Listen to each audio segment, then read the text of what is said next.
shattered, hollow, disgraced. That posture told the whole story before she ever spoke a word. She kept her eyes fixed on the ground as the words came out.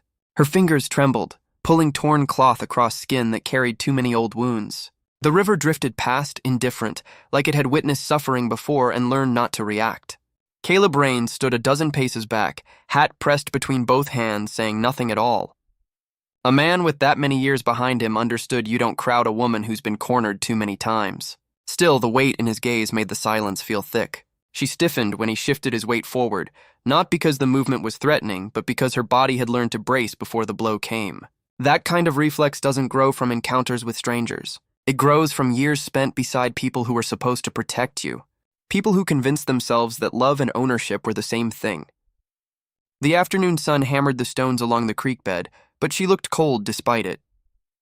No shoes, dust caked into her hair.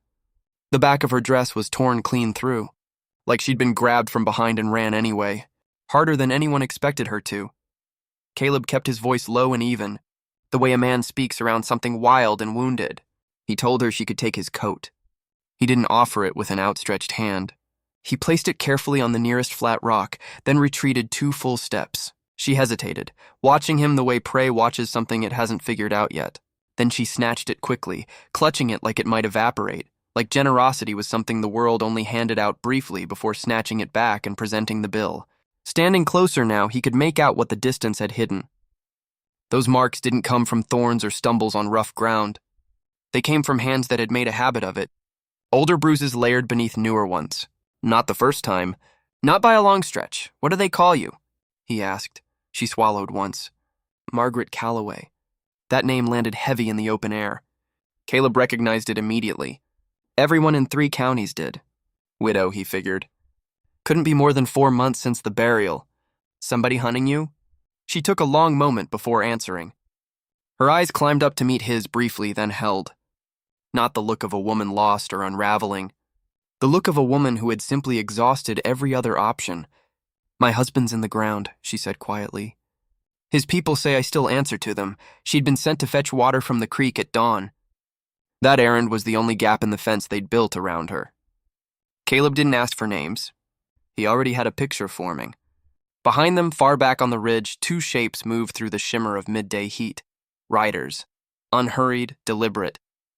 Margaret spotted them before he said a word. Her breath fractured in her chest like something snapping. They'll drag me back, she said, barely above a whisper.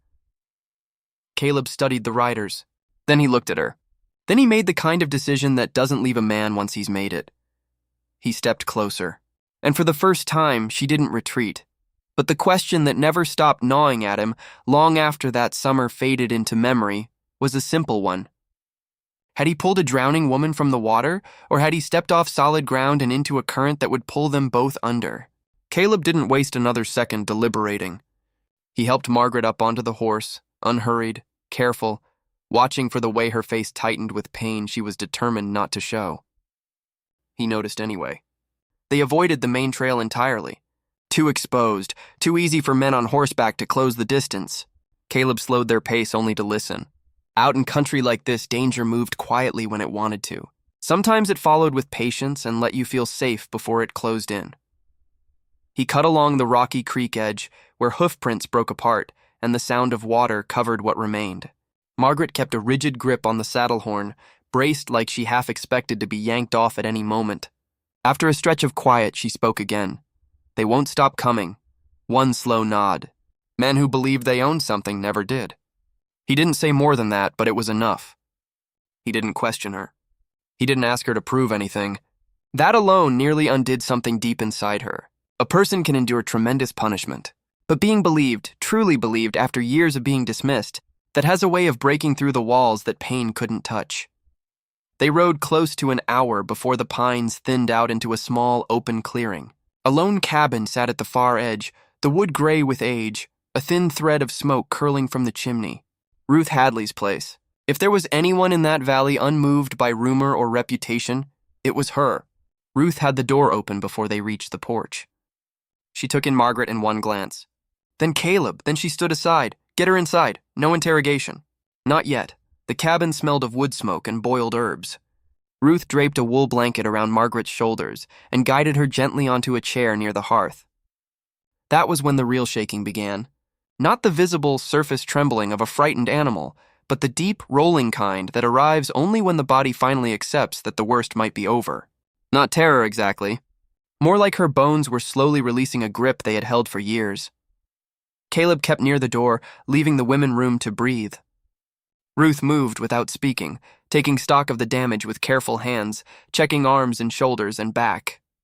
Her expression didn't break, but her jaw set in a particular way. Later, as Margaret found words, the story came out in uneven pieces. Her husband gone 3 months. His family declaring that widowhood changed nothing, that she remained tied to them. Not the property, not the name alone. Everything. Her.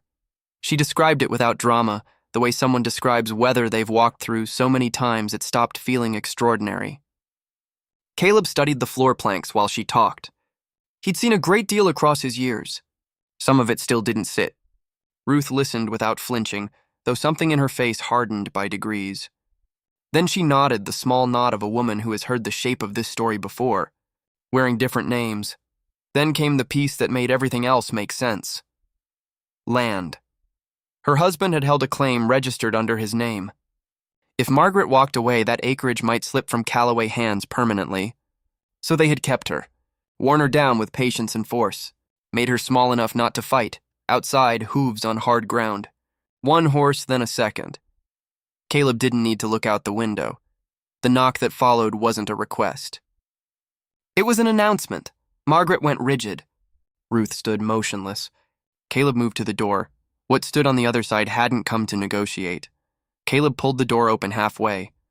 That was all the space he gave them. Thomas Calloway stood in the frame, trail dust on his coat, contempt already arranged on his face. One man positioned just behind him, watching everything without reacting to anything. "You're holding something that belongs to our family," Thomas said. Caleb didn't move from the threshold. "That's not what I see." Thomas offered a thin smile, the kind men wear when they think the answer was predictable. "She's blood. She comes home." Caleb shook his head. "Once, unhurried, final, no. Then you're saying she's yours. That was all it took." Thomas drove his shoulder into the door. Caleb drove back harder.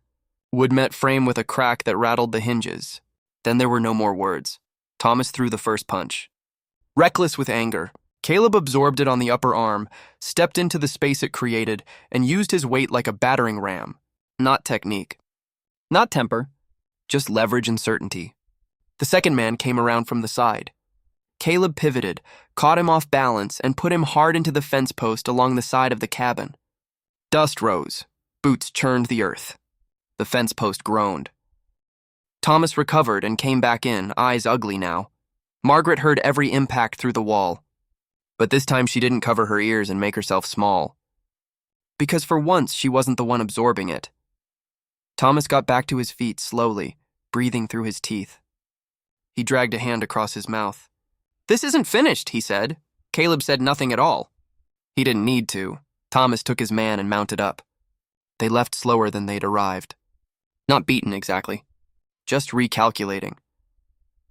Inside, the quiet returned, heavier than before.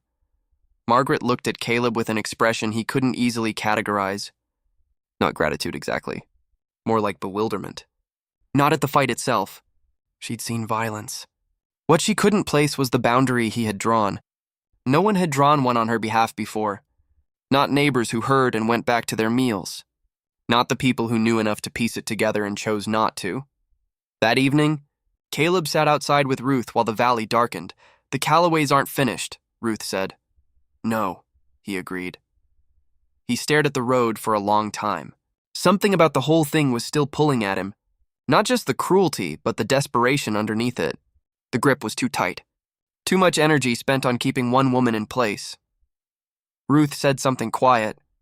Her husband never tried to leave on his own.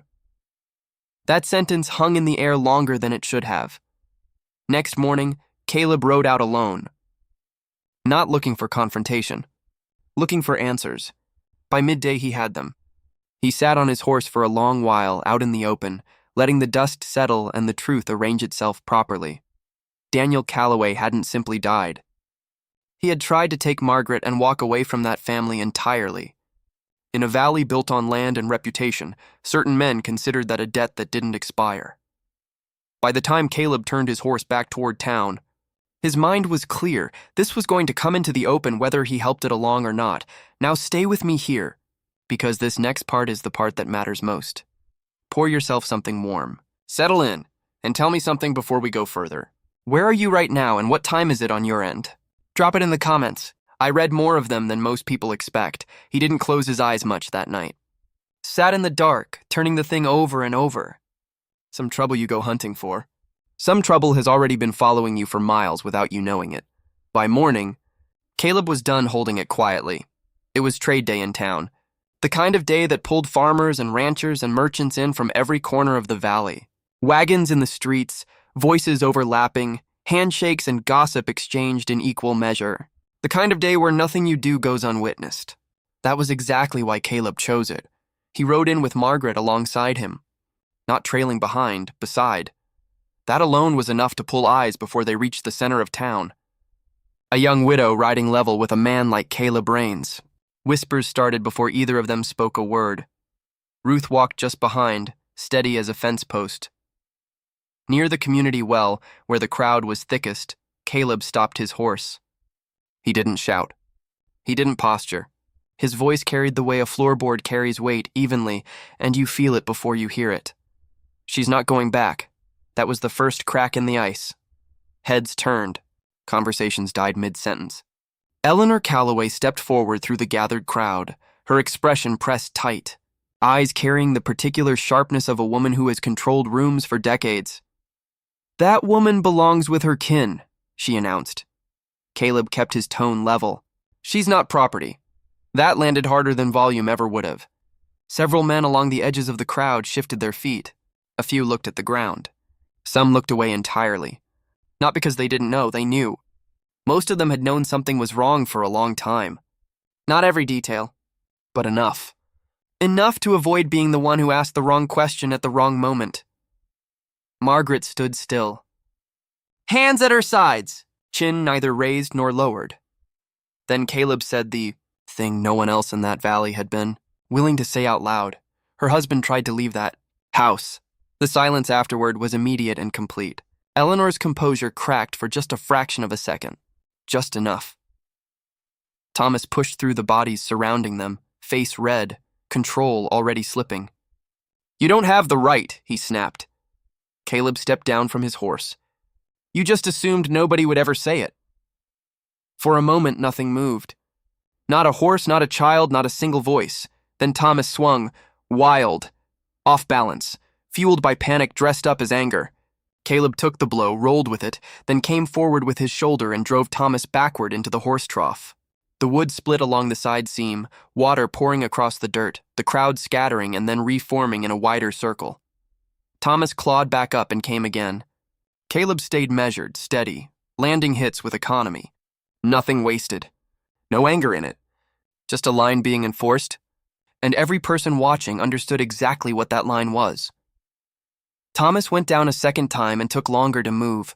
Nobody from his side came forward to help him.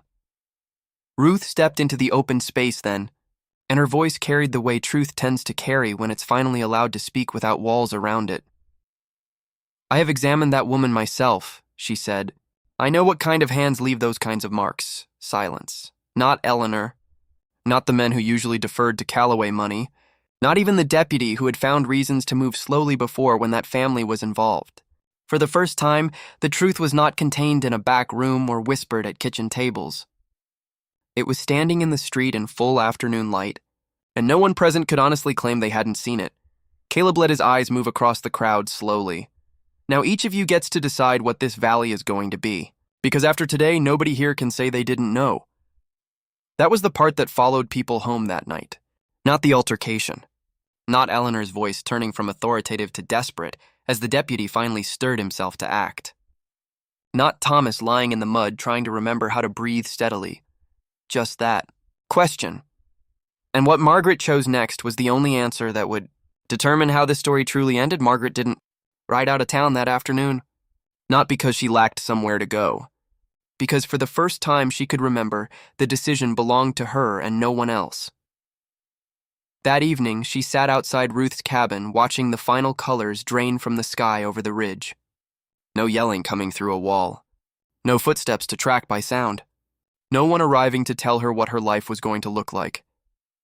Caleb sat nearby, but not crowding her. After a while, she broke the quiet. "I don't want to trade one kind of captivity for another kind." He looked at her.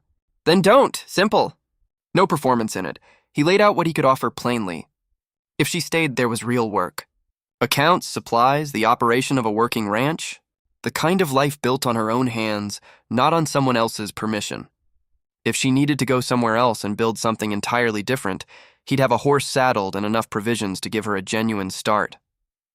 No conditions attached to either option. No expectation in exchange, just a door she could walk through in whatever direction she chose. That was the difference. It was the first time in years that no one was standing between her and her own future, directing traffic. Margaret didn't stay because someone rescued her. She stayed because the choice was genuinely hers for the first time she could remember. The early weeks were not simple. She'd wake in the pre-dawn dark and pull the blanket in close before she was fully conscious, bracing out of pure habit. But gradually the ranch became something she belonged to, rather than something she was trapped inside of. She learned the accounting, learned to saddle her own horse without scanning the yard first, learned to say what she meant without the half-second pause where she used to calculate the risk. One afternoon, she laughed at something unremarkable and then caught herself, pressing her hand over her mouth, the old instinct still there, the one that said happiness was something that got noticed and then taken. Caleb saw it. He didn't say a word, but he didn't forget it, and quietly, across the weeks that followed, something began to form between them. Nothing rushed, nothing performed. Just the kind of thing that grows in soil where no one is forcing it. One evening at the fence line, with the sun going sideways through the pines, she reached over and took his hand. Not from fear. Not from obligation. Because she wanted to, and that distinction was everything. I've come across stories cut from this same cloth more times than I can easily count. Different names. Different terrain, different decades, but they all circle back to the same truth at the center of them. No person was made to be held as property. Not by bloodlines, not by fear, not by the accumulated weight of everything someone spent years telling you that you were. Sometimes the hardest part isn't standing up against what's hurting you. Sometimes the hardest part is arriving at the belief that you deserve better than what you've been handed. That particular step doesn't make noise. You won't see it coming from the outside, but it changes everything. That's as true for men as it is for women. More people are living inside invisible walls than will ever admit it, even to themselves. So here's the question I keep coming back to. When you see something wrong unfolding right in front of you, do you find a reason to look elsewhere, or do you plant your feet? And if you'd been in Margaret's position, would you have had it in you to step toward an open door? Or would familiar pain have felt safer than uncertain freedom? That's the part that doesn't let go of me. Not the confrontation. Not the noise in the street. The moment a person decides they're worth the risk of something different. Man doesn't carry the fight in his memory as long as he carries the moment he chose, not to walk past. And if I'm being honest with you, that's the moment that shows you who you actually are. Before we close, I want to be straight with you about one thing. This story was drawn together from historical threads and reshaped to bring the human truth inside it forward. The visuals you see are AI generated to help carry the atmosphere of the story into something you can feel. The title and thumbnail are crafted to reach you, not to mislead you, but to make sure a story worth hearing actually gets heard. Because a story like this only does anything if someone receives it. If this one landed with you in some way, leave a comment and tell me where you're coming from. I genuinely read them. And if you want more like this, subscribe and hit like. I'll have the next one ready for you.